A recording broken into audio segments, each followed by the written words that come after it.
at all times, but certainly preparing for a recession or navigating through one of the most important things that you can do is update your budget. How do you do that? Well, I'm going to tell you the 3 ways that I do budgeting. I've got that and more coming up.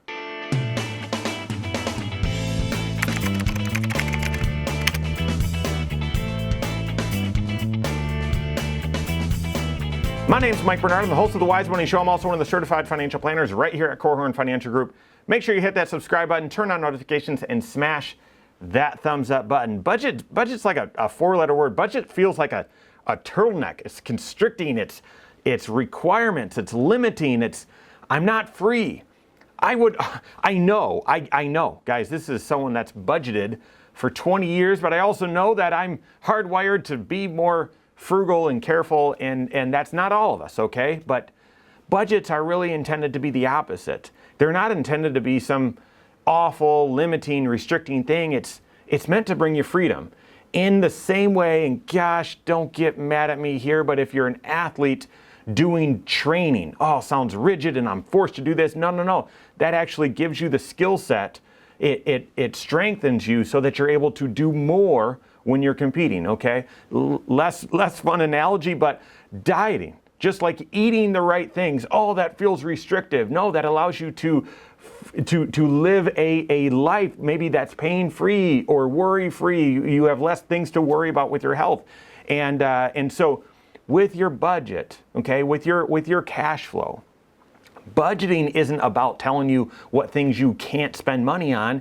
It's the opposite. It's telling you what things you can freely spend money on to both enjoy the lifestyle that you're hoping to achieve today and the lifestyle or the future financial goals that you're hoping to achieve tomorrow. It's a balancing act. Your budget allows you to do that. So instead of thinking it like, well, I can only spend this much shopping, or I can only spend this much going out to eat. It's okay, I'm going to allow myself to spend this much going out to eat, right? I'm going to go shopping for this much every month, right? So it's just a slight change, okay?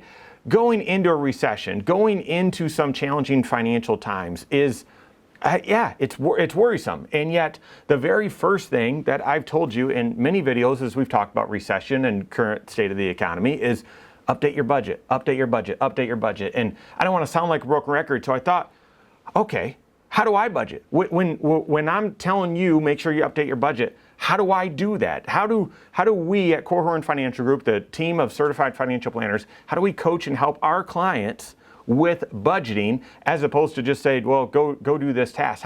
How should you be budgeting? Well, the very first step is you've got to build out that projected monthly spending. That's what I would call the first step of the budget. The budget is, okay, here's what I think I'm going to spend. And I do that, call me old-fashioned, I do that with a crayon. No, I'm just kidding. Old-fashioned Excel, okay? So I take an Excel spreadsheet, and that's the way my brain works, and we've got templates built up, but I know there's all sorts of, new software and everything. I'll get to that. But nothing really beats an Excel spreadsheet. Why? Because you can change numbers very quickly. You can very quickly say, here's how much income's coming in. And I'll tell you, this is Mike's income, Cindy's income, right? There you go. This is total take-home income.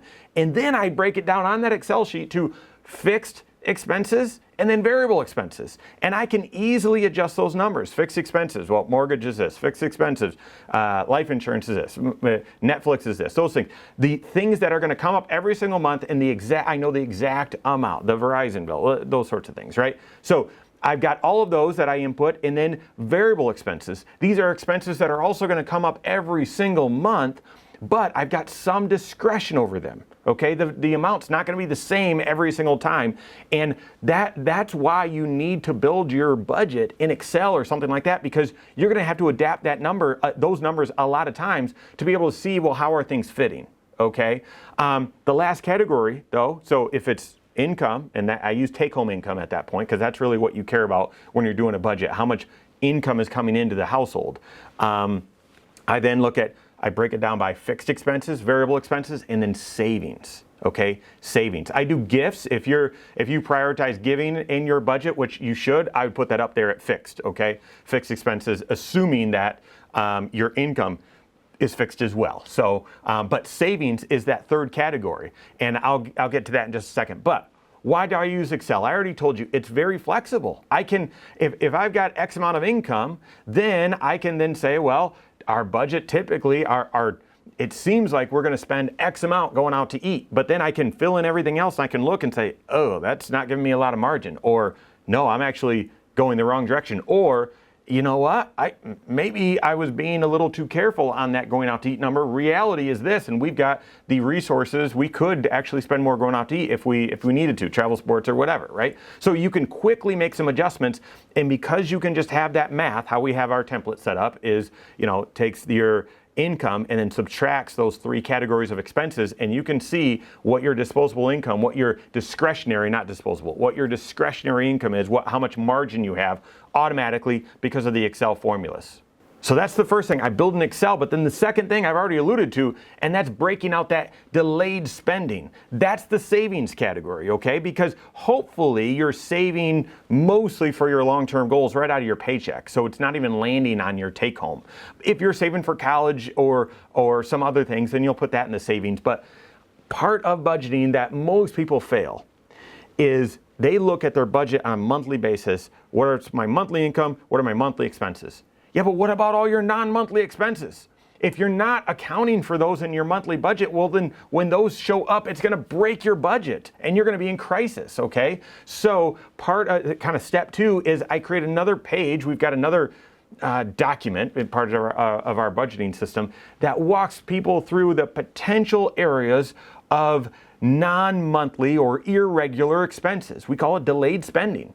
It's not really savings because you're just delaying your spending, right? It's it's a summer, so a summer vacation, something like that. You're not going to take a vacation every single month, so that's not going to be built into your budget. But based on your annual goals for your family, we hope to take X amount of vacations. It's going to cost about X amount. Therefore, I divide that by 12. I should be saving X amount per month for vacations, X amount per month for Christmas and gifts, X amount per month for my car insurance that is cheapest for me to pay annual, or my life insurance that's cheapest to pay annual, or my health insurance deductible, or my home improvements, or my new car replacement fund, something like that, right? So we've got a breakdown of about 19 different categories. Some of those don't apply to people. You might not pay estimated taxes. If you do, it might be good to be saving up for those in advance so that each quarter, even though it's not really every quarter, you've got the cash available to do that. So that's the second way that I budget, and I'd help you and encourage you to budget, is build that first sort of rough, here's what I'm projecting to spend. I would do that in Excel so that you can quickly adjust numbers and see how the result is. And then second, also in Excel, I'd build out that delayed spending checklist. I'd build out all of the expenses that aren't going to happen every single month, but will happen over the next year or couple of years. Total that amount up, divide it by 12, and start saving that amount. Plug that in as the savings number in your monthly budget. And then the inevitable third step to budgeting, which most people think is the first step to budgeting, and that is using that software. Using that automated software that makes budgeting so easy. I don't care if it's Mint or if it's Every Dollar or you need a budget. People swear by that. I don't know. We've got our own system. It's very similar to Mint, our clients have, and basically you connect it to your bank account and it monitors how much you're spending in certain categories. So I know if I go to the grocery store, it's automatically going to categorize that expense. When I use my debit card, it's going to categorize that into the grocery store expenses. Now, these softwares, they're not perfect, so you might need to train it. Hey, listen, when I go to Walmart, just code that as shopping, or no, that's grocery store. So code that however you want to do that. When I go to whatever gas station, code that as gasoline as opposed to shopping, whatever. So you might need to teach it some of that, but use the automated system to then compare, well, on my Excel document, I expected to spend this much. How much did that automated system tell me that I needed or that I did spend, okay? What was my target versus my actual? Now, oftentimes these automated systems, you can budget, you build out your budget in there. I build it in Excel first, and then I use the Excel numbers to then input into that software so then I can see as it's tallying up my actual expenses, well, was my actual below or at or above what I expected?